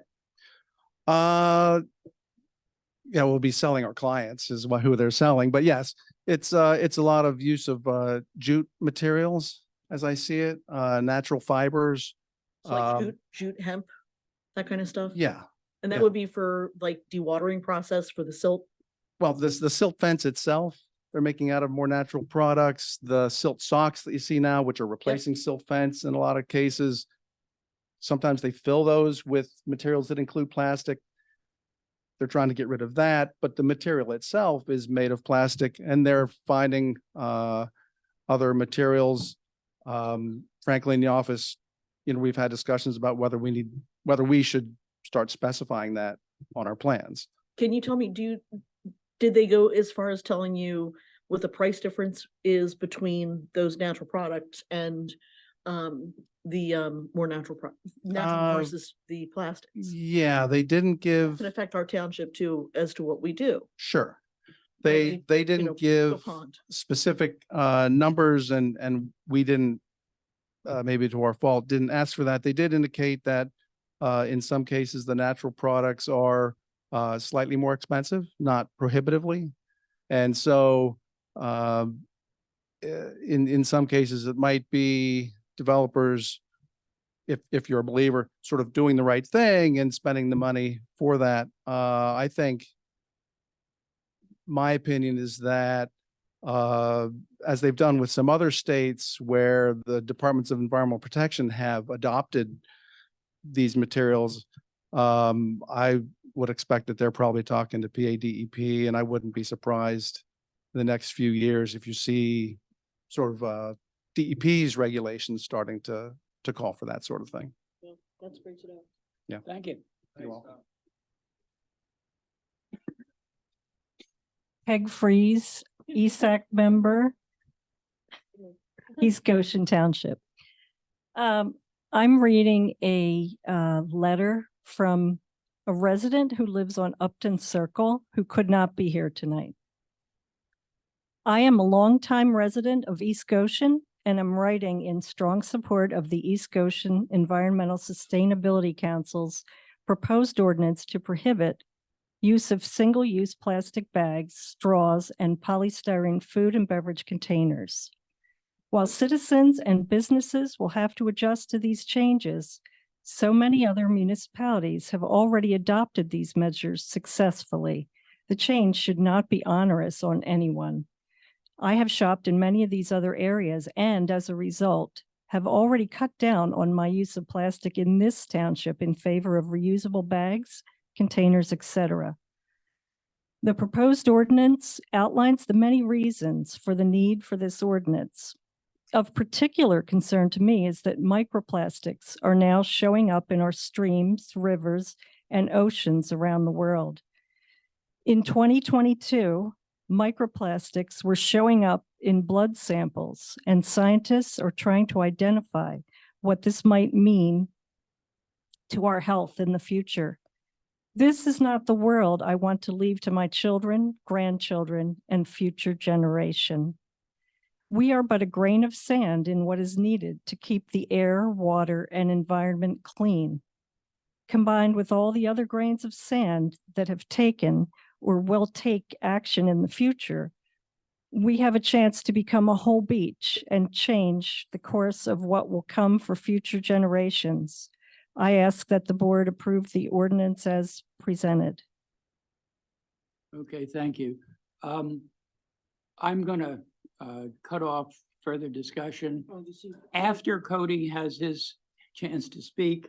But we have 3 other issues on our docket that we have to get to. Nobody on Zoom has a hand up anyway. You have to deal with the motions on the table as well. I know we have to deal with emotions, but Cody has something to say first. Sorry, more questions, because obviously, let's point at the elephant in the room. I'm probably going to be the one that have to decide 3-2-3-2 or 2-3. So before votes are taken, my question to you is obviously if you're saying it's not enforceable, if it's not fines or fees, have we explored a resolution? Why or ordinance over resolution? I'm curious. Hate to put you on the spot here, but I'm just No, trying, yeah. not at all. We have not discussed it universally, but I think we would be happy with certainly consideration of a resolution. The point is well taken, since we were trying to craft something that we felt was appropriate for the current climate and, of East Goshen. We felt we used model that was based on an ordinance, all of which had some form of enforcement, which we chose not to include. So I would think a resolution would be perfectly worthy to consider. And then have you seen how that would impact from the gold level to the platinum level in regards to? I can't speak to Okay. that. I'll have to do that research. No, I was just but curious. Yeah, because- I don't know that they give that level of specificity in there, but I'll check that. Do you know, Resolution would David? be I more haven't, interesting. Would be more interesting. okay. Let us take a vote. Just one other point to, Cody, that is a very good suggestion. Is it Mr. Kreider who had, a lot of comments and commented about the, very good comments, but Flanagan. commented. Flanagan? Flanagan? Yeah, I'm sorry. I don't know how I got. Ken and Kreider. Flanagan. Ken Okay. and Flanagan. Thanks, Mr. Flanagan. But made a good point that if an ordinance doesn't, and because I asked about that when I read the ordinance, I said, well, there's no enforcement provision. And in that context, it really neuters what the meat of an ordinance. Mark, you would agree. And so Cody, your comment about turning this into a resolution, which would state a position of the township publicly and allow the ESAC to continue to do its community work, meeting with businesses, sharing the resolution, encouraging, et cetera. Again, since there's no enforcement in this initial draft of this ordinance, I think that could be a very positive way to make what we all do in our democracy, incremental steps. And that's what this is all about. And so I can certainly be supportive of that as an approach to advance our thinking on this and our ability to have some consensus around it. Can I just ask, does a resolution need to be published for 30 days also? No. Okay. Resolution is just a non-legislative policy statement for the most part of the governing body. And I just want to make one other very, very quick. I really appreciate all the comments Mr. Flanagan made in terms of his research.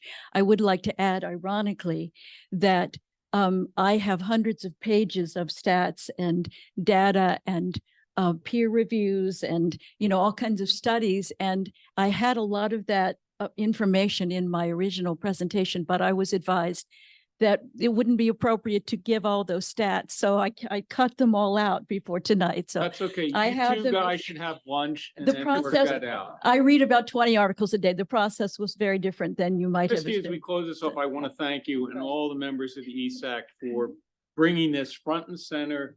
And let's see where we can go with it with some consensus on the board in the next weeks and months. ahead. Thank you. I'm not sure how Thank the you. Roberts rules works here, but I'd like to have a discussion. I could withdraw my motion. Michelle could withdraw her motion to table, and I make a new motion that we adopt the draft as a resolution right now. I'm not going to withdraw my motion because I still think before we go forward with the resolution, we still need to know some more information. I want to know how many businesses are impacted. I still think that I think we still need to have that information. So I'd still recommend that we table this vote or this issue until such time that the ESAC has been able to come to us with some more information. It's just really what it boils down to. And then craft a resolution that could potentially, if Christie looks into it, maybe she can find that the platinum status could be awarded with a resolution as long as it's robust enough. I don't think that we should just plow forward with a resolution without Oh, you want some information? going a little bit further. I think that we need to know, will we get that platinum status that they're seeking for the township with a robust Thank you. resolution? Look, we're gonna keep it moving here. Just on the status though, the table eliminate the need to vote on the motion. Exactly. Withdraw that I don't think we need to vote on. Okay, Is the motion still Yeah, withdrawn? unless the motion to table is defeated, and then we have further discussion. And that's All right. right. I'll call the question then. This is on the Table. motion to table this issue. Until we get. Does more that mean information. comment, we move on completely comment wise? What? That means we end discussion here at this point, no Yes. step forward. Yes, Correct. if this passes. Just until we get more information from If it ESAC. passes. Okay, so we're just for clarification here. If we table this, we are then asking the ESAC to go help us with some businesses. To get information from the businesses in regards to the plastic Yes, impact, yes. Yes. and then have them draft a resolution. All right. Don't Let's see if- table it, yes. then I- I'll make a motion to adopt this as a resolution, and we're done discussing it. I would second that. Well, we have, not I- yet. Not now. David, have you withdrawn your initial motion? No, I'm not withdrawing it. I want to vote on the motion to table. Okay, we'll vote on the motion to table. I'll call the question on the motion to table. And then your motion is to, If the motion to table is successful, we're done discussing. If the motion fails, I'm going to make a new motion to adopt this as a resolution. and not ask them to come back with a different They can resolution do or the addition- businesses. They can do additional work. Yeah, they can do certainly, additional work, but I but would, not to I would like stop this tonight to action. adopt this as a resolution. Okay, so are we gonna vote on the motion? We're gonna vote on the motion to table. I'll call in the question. All in favor of Aye. tabling David's motion? Aye. Aye. Aye. Two. No. No. Your choice. Your choice. I think, I want to make sure I'm being heard here and I understand this. If I table it, it's because I want additional work Yes. done. I'm not going to support a resolution tonight. Yes. I support them to go get a different resolution with the Yeah. business numbers attached to it. That's, Excuse me, it's not for you to speak now. Cody's up. What are you voting? Go ahead, Derek.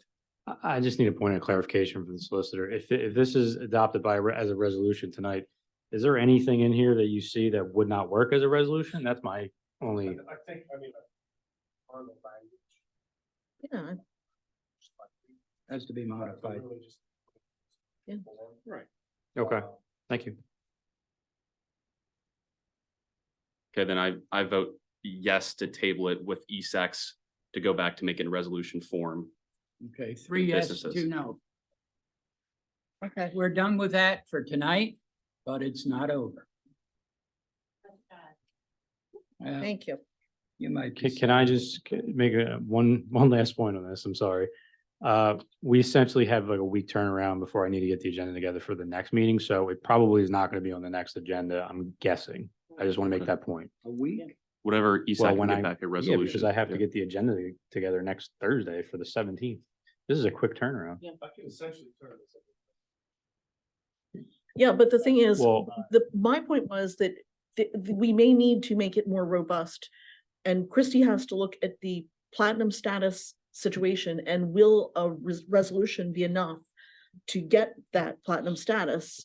If so, what does that resolution need to look like? So I think it's more important that we ask that the ESAC look at that particular component so that it's easier for us to vote yes on that. It's not, I'm not gonna vote yes for this ordinance to be turned into resolution.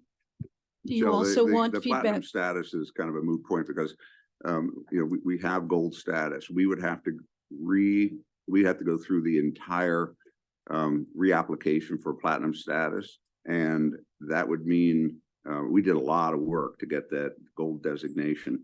And to understand the sustainability award that we got is not just environmental, it is financial, it is public works, it is a sewer system, it's everything. It's how we run our budget. So this ordinance, while it fits in and would be a cog, there are over 300 criteria between gold and platinum. They look at 300 criteria. So this ordinance will help us get platinum, but they're not sitting waiting for us to have a resolution to give us platinum status. We would have to go through a whole process. So that's not a real important point. Okay. The point is, can we accept it as a resolution going forward as the right thing to do? But what we can do is contact as many of the businesses as possible. And maybe we can go on the agenda in a month. If we could, there isn't much adjustment to make it into a resolution, but the point is we could get you feedback from the businesses. I know you've got budgetary issues coming up, but if you think we could have not an hour, but, time to make a presentation on the business response and then, and reframe it as a resolution in a month, what do you think? I will research that, but David's point, I was going to say the same thing. I don't think we can't. I don't know if a month is going to be enough. So why don't we just leave it open-ended so that you have a little bit of wiggle room there on that? I'd certainly like to see we get it in front of the board before the end of at least my term. I have no idea what the disposition of the board's going to be starting in January. So I'd certainly like to see it, to have a chance to vote in favor of at least getting a resolution form to establish some policy position for the board or for the township in care and stewardship of our planet. Thank you, Mike. I just want to remind you, Christy, I see you're probably leaving, and Kenan. Mike has apparently offered to buy you 2 lunch if you'll get together. So let him know when you're hungry. Well, Thank you. Mark said that he can turn this into resolution format in a couple days. No, Yeah. not. Hey, Christy, help me. If you give me some businesses, I'll help them call too. Email it to me. And then he could share that with the ESAC individually for comment. I'd like to see it come back to our one of our Yeah, I November would too. meetings. That's the point I'm trying to make. There's no reason to delay this any further. We have all the information we've had public comment. If we get it in a resolution format, I think we could vote on it in the next meeting very quickly. If it's just the resolution, that would work. Yeah. It's just a That's matter. where we are, Stephen. Okay, Okay, John, thank you. we're done with that issue for tonight. We've got to move on here. Thank you, folks. Thank you very much. The next issue is discussion and possible approval of a new information technology Are we contract. going back to the pay-like thing? No, later. Okay. With Help Now, Inc. for ongoing IT services, 7:50 to 8 o'clock. Thank you, Mr. Chairman. So, Dave Ware and I have been working on this, internally for quite a few months. We just felt like it was, that time where we had to make a switch from an IT company, that we have, B&D Computer Solutions, to a new one. I've been keeping the board abreast individually over the last few months about sort of the ongoing process that we've been through. We vetted 3 companies. And the conclusion we came to was to present Help Now as the company to take us forward in the future for IT services. It's a contract. Yeah, it is a contract. So we have, and then the nature of how IT works is we already had to start. I can't even hear you. Can we Okay. close the doors? Oh, jeez. Thanks, Ken. Before Derek jumps in, I'm looking at this as in a kind of a bid, it's a contract, the board would be authorizing expenditures for this. We're changing essentially service providers. As we've done with bids in the past, I see that Help Now is the lowest cost. You vetted them. I know Help Now from my prior employment. They did a great job there. We've discussed this previously. You're recommending them. They're the low bid. I mean, Mr. Chair, I just move we accept the proposal from Help Now for ongoing IT services and allow the township manager to sign the agreement. Okay. Thank you, gentlemen. Okay. Comment from the board, please. I don't have any questions at this time. All the information's been outlined very well. Going with Derek's recommendation, and now knowing that Mike also has that past experience with Help Now, that's great. Yes. I've worked with them in the past as well. Yeah, so. you'd said That's for good to about know. 8 years. You So, guys have- Yep. That's good to know. All right, then I'll call the question. All in favor of help now? Aye. 5-0. Thank It passes. What are we up to next? This is Well- item C. I'd Public- recommend it be tabled. Public trust, yeah, are you making a motion? I'll make a motion to table the approval of the declaration of public trust covenants, conditions and restrictions for the completed pickleball court project. And the reason for the motion is for further vetting, consideration of possible suggested revisions to the county to have the board become perhaps a little more comfortable with what's included in there. We don't know what these revisions may be yet, but I don't think we're ready to act on this by any means. I think it needs further again, vetting. Thank you, Mike. second, Second, okay. Other comment? I- David, Cody? I have a question from our solicitor on this. So, Okay. Mark, moving forward, I mean, I guess I would need to find out what the board specifically what the concerns are. But that aside, do you know, sitting here tonight, do we have leeway to change these declarations? We talked to the county. Okay. Based on, County school. okay, Yeah. We did confirm with them that it doesn't impede any of the park, that specifically that they consider all of those active recreations. so I would just need to get specific input from the board and then take that to the county to see if they're willing to change it. It's Okay. just a right, little bit all right. more time, Mark, and I know, John, you had some questions. No, a comment, because the people in the room don't know what we're talking about. Oh, yeah, go ahead. How about it? Derek, do you want to share? Sure. So we received a grant from Chester County for pickleball courts that the new ones we just installed in the township this year. Very popular. I think people want to kill each other over getting time in those things, as Jess can attest to. But anyway, when you take money from this specific program for the county, they want you to sign a declaration essentially of restricting future use and making sure that it does stay recreational use and not be developed in any way. And again, stays an open space use that the money came from or the money was allocated for. I mean, am I missing anything more? So that's what the county requires. Yeah. I mean, for all intents and purposes, park, there are lots of restrictions that are already on it. There's the donated Correct. Lands Act, there's the public trust doctrine. I'm pretty sure there's an identical declaration like this for the Applebrook side. I think you're correct. Yeah. I just put forward the motion, based upon what my understanding with other board members, that it just maybe with just a little more time to feel either get comfort with it or to have a specific request for a revision.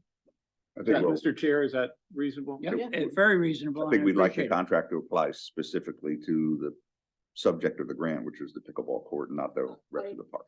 I agree like that. 100%. It should be focused on that. That was concerning part. Yeah, it's Okay, just a so little too there, broad. that is maybe the germane point of this whole matter. Okay. Very Yeah. good. Well, let me call the question then. All in favor? Aye. Aye. It passes 5-0. Thank you very much. Thank you. And we'll go back to old business, which is the discussion of the Paley Pike Segment B alternate routes from 2022. Thank you, Mr. Chairman. So when we were discussing capital projects in the 2024 budget and even beyond that at the last meeting, it was brought up, there was no money allocated to any sort of continuation of the Paley Pike Trail, namely the easement area that we already secured, which is in front of the Acero building adjacent to the Hicks Farm. So we got into that discussion last meeting, and we went back to the fact that we did have Pinoni vet a little bit that alternate route that we were calling it, and they were able to give us the materials that you see in front of you tonight. They gave us that last year, planning out some different routes, and I said I would go back and see exactly how much the cost was, what the routes entailed. Back to the point though, we were really last meeting only talking about the frontage of Acero and stopping right up to the Hicks property. Now, in going back and reviewing what we had, there actually wasn't any sort of option for that specifically. It entailed a couple of the options, but there was C1, C2, C3, and C4 were the different options given. They were all more robust than what we were discussing at the last September 19th meeting. So Can you put this up for people to see? I can try to share it. Yeah, 1 second. We're going to try to share the specific information if possible.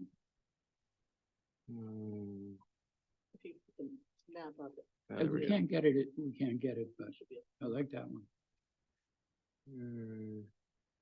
Take your time. Oh no, hold on. Why did I hit that?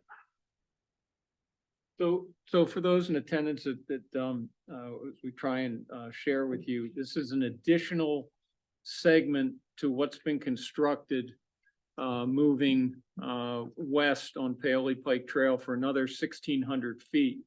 The easements have already been granted.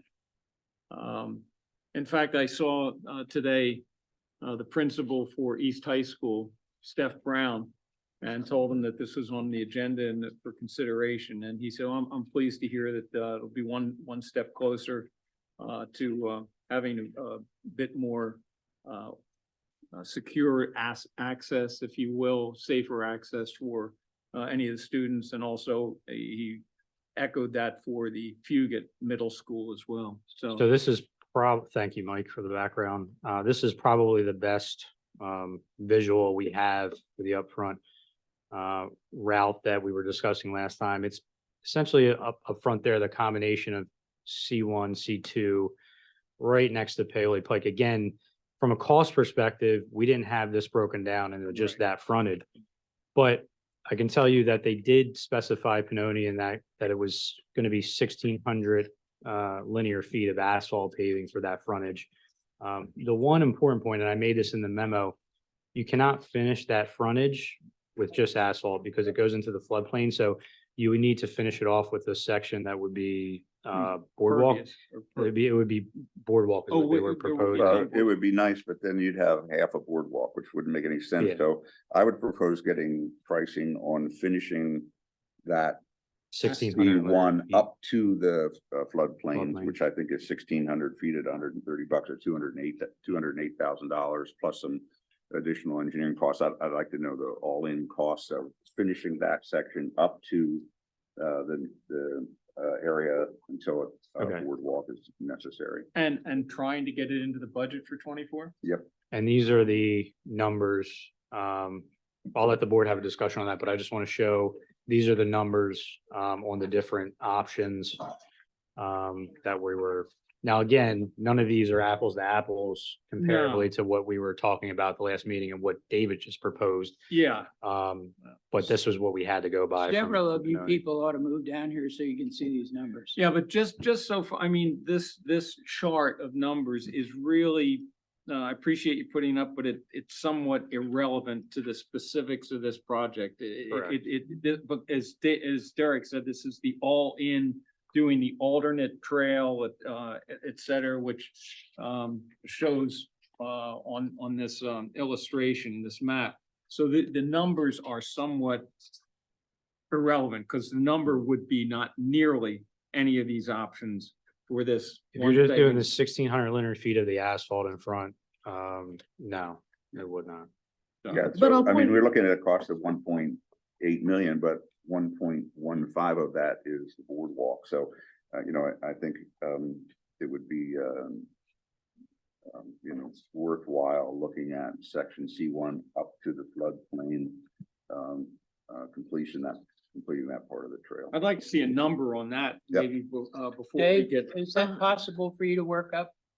No, we have to go to Pannoni. That's gotta go to Pannoni. You should be able to do that. I mean, it's not like we have the easement and it's existing. Let me ask an alternate terrain. question then. Management. Why wouldn't we just select the least expensive option, which is C4? And proceed to put at least some money in this year's budget to push the trail along option C4. No, I could certainly support that. I mean, I'd like to see progress on it, and I know the board, we had full consensus to continue to pursue it. So I'm with you there, John.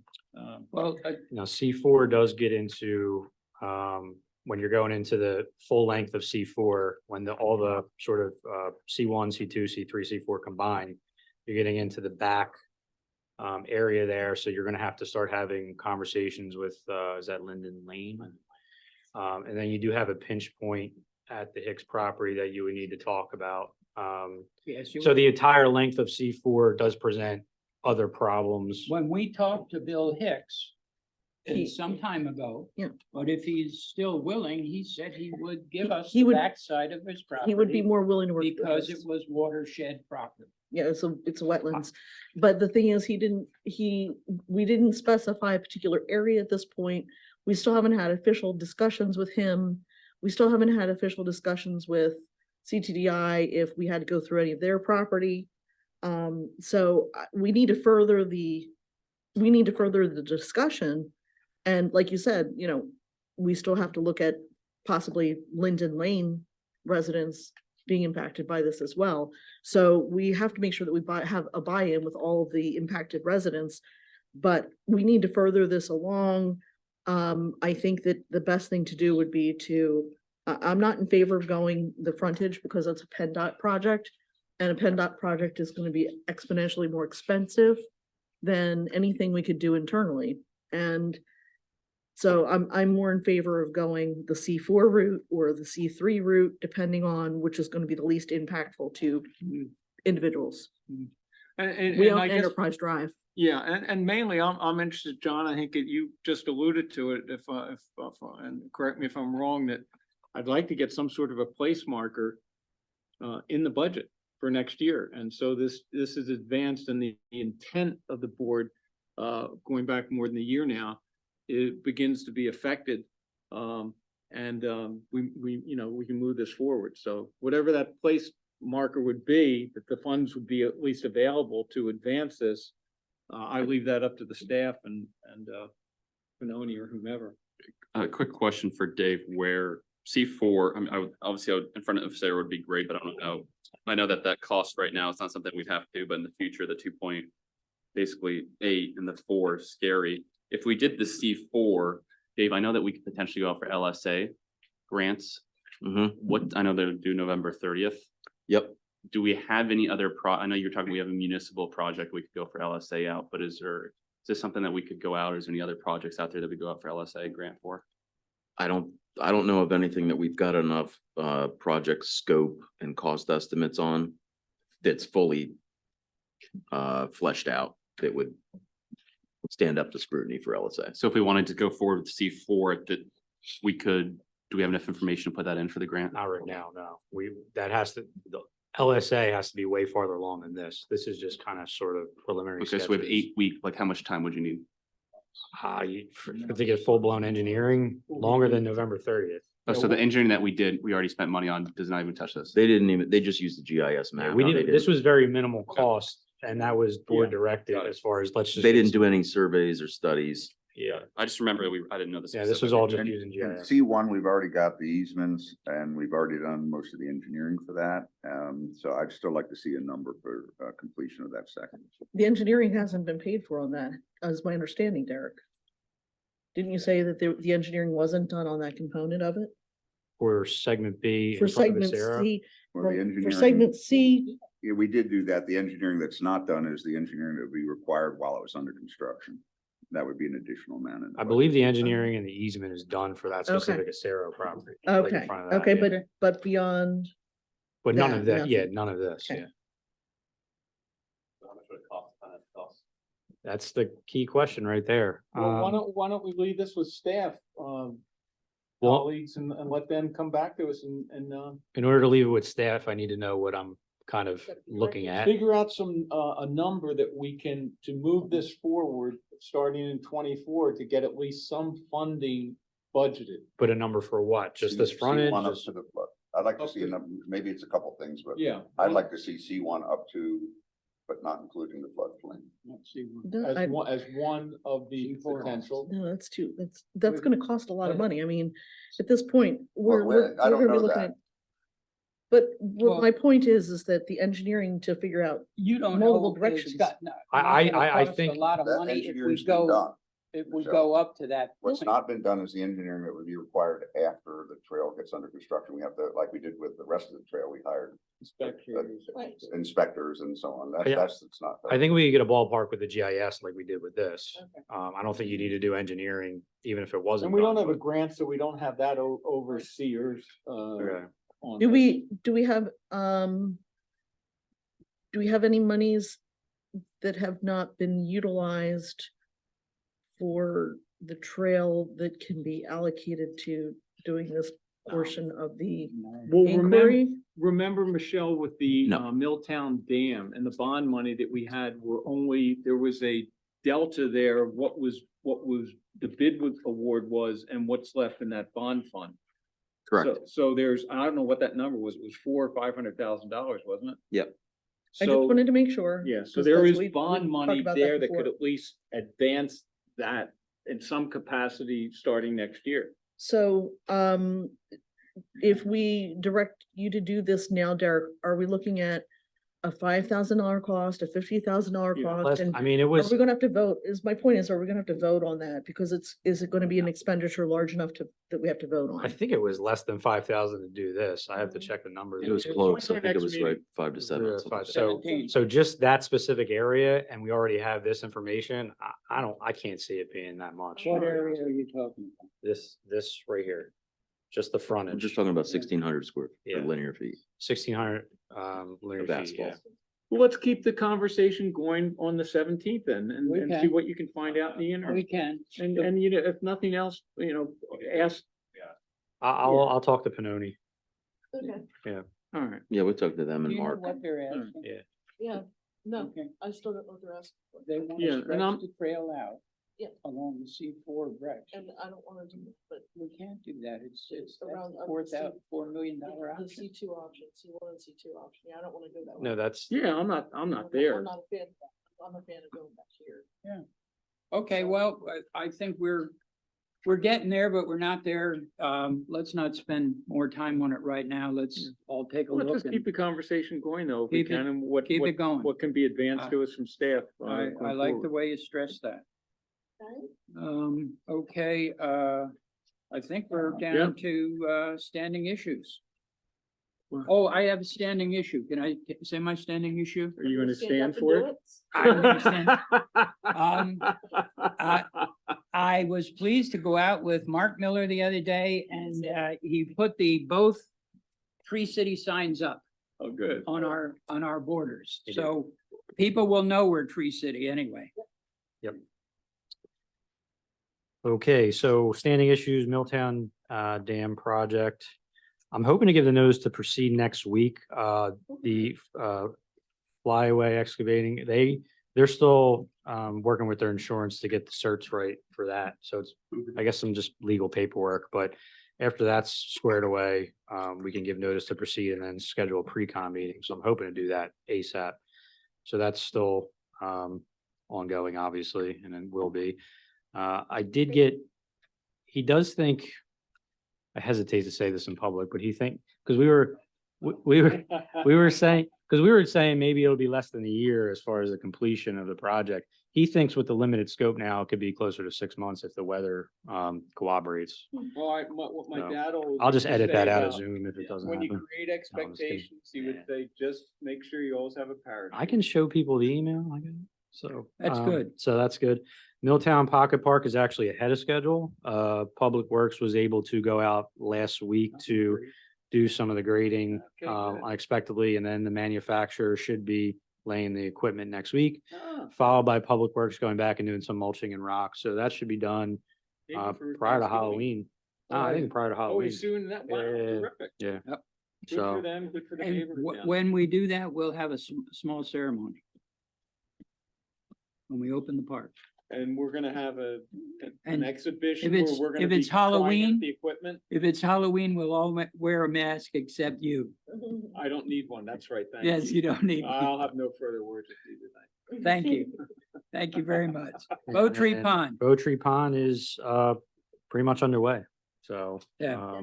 Yeah. Started Yeah. dewatering today, I Yep. think, Mark. What was the pond we did again? yeah, I met with the residents today, yeah. I gotta Yeah. write that down because that's an accomplishment. So, yeah, so moving right along. Cody. Feelers are up to nothing. I'd like to make a motion to adjourn. Oh, wait. Public comment? I Public withdraw my comment, Eric? motion. Russ, you've been popping up and down. You better go first. There you go. Just all the up and down. Russ Frank, Spots. definitely an East Goshen employee, township resident. Good. All that scuttlebutt that you were just talking about, the trail to nowhere, that's nothing to be done yet. It's still working on it. We're still working on it. What we did was make a compromise. David and Michael compromised with us and said, we'll accept the alternate route that Michelle suggested, going up behind the Hicks Farm Which is and good away work. from Paoli Park, Yeah, that was good work by Paoli Michelle. Pike. And because the plans, although nothing has been done in West Goshen, their plans for a trail begin at Wright Avenue. So that's well up Airport. Our ward.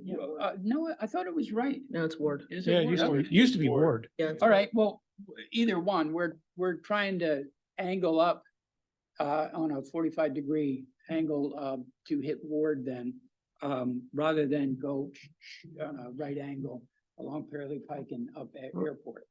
Correct, but if they, The consensus of the board is that we like to take this further and complete this trail even in an alternate form over the next years ahead. Is that right? Charlie? even if that's gonna cost more money to be put into the budget that's not there now, Yep, so it's gonna cost the taxpayers more money at the long run? yep, It might over 5 years, but right now we have a surplus of 400,000 against the Milltown Dam project. So we have money to spend if we decide we want to this year. Then is the Hershey's Mills sewer thing been resolved and paid for in full? Okay, Yeah, It's a terrific job done. good, good, because I wasn't sure where that landed. And the outside contractor. A lot of things going on this summer. Okay, that's all I really need to know. Thanks. Thank you. Thanks. Eric is next. Kenan, you're next after Eric.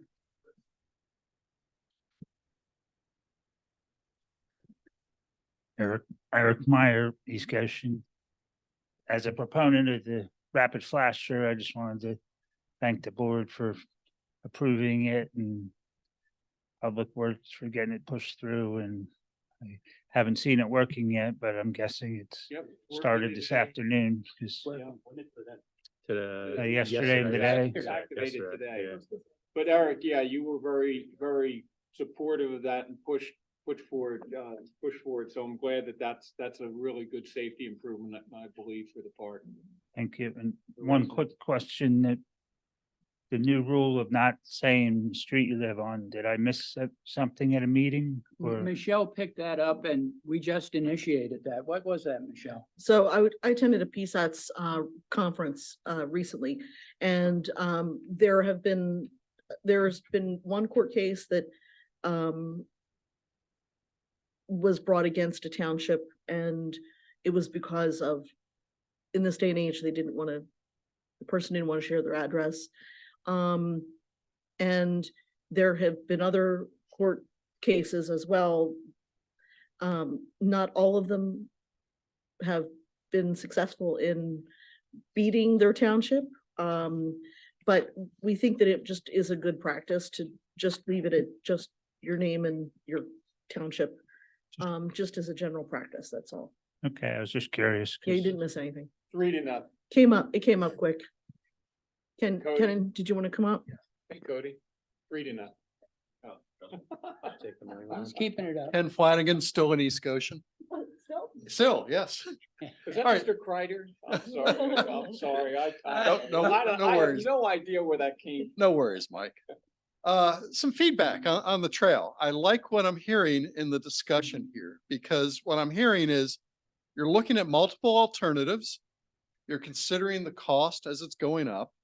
And on some of those alternatives, I forgot who had brought it up about talking to the landowners, because one of the problems we had before with a different board was the heavy-handed way that East Goshen went about doing this. And what I'm hearing now is now more of a cooperation, as you heard me before. I'm all for persuasion and minimal force, but if we persuade people, that's the best route. So that's a great approach to this. So I'm enthused by what I'm hearing. Thank you. We all feel that way. I only wish the people who had been here for the first issue would have stayed, because we did a lot of cooperative things after arguing with each other all the time. Are you coming up, Judy? Why not? Why not? Judy DeFonso, when I still haven't moved from earlier. No, I just wanted to comment about the township thingy, because I know that I go to a lot of school board meetings, and we had a police officer who wanted to speak at a school board meeting and felt very, very uncomfortable sharing his address because of his profession. And I think it's a good idea, court cases or no court cases. I think it makes a lot of sense to just kind of keep it simple. I'm a keep it simple person, so I'm all for it. Thank you, Judy. We should have done it a lot sooner, but Michelle, that was great. You can credit Michelle, and that's why we call her mom. 3-0 motion to adjourn, please. Second. All in favor? Aye. Thank you very much. Thank you for coming.